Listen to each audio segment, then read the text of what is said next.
एक समय की बात है। एक गांव में एक किसान रहता था।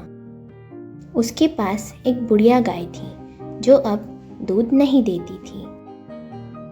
किसान सोच रहा था कि इस गाय का क्या करे।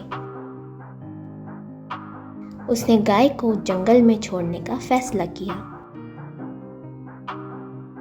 किसान गाय को जंगल में छोड़ने गया। रास्ते में उसे एक बूढ़ा संत मिला।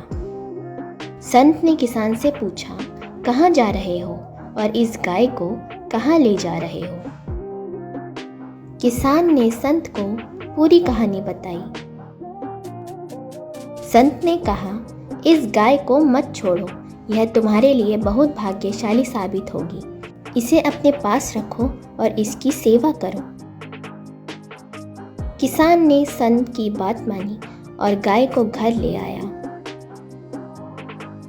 उसने गाय की सेवा करना शुरू कर दिया। कुछ दिनों बाद उसके खेत में अनाज की भरपूर फसल हुई और किसान धनी हो गया।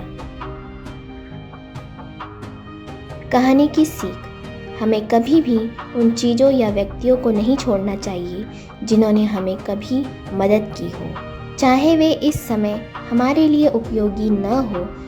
उनकी सेवा और सम्मान हमेशा हमें आशीर्वाद और सुख समृद्धि प्रदान करते हैं।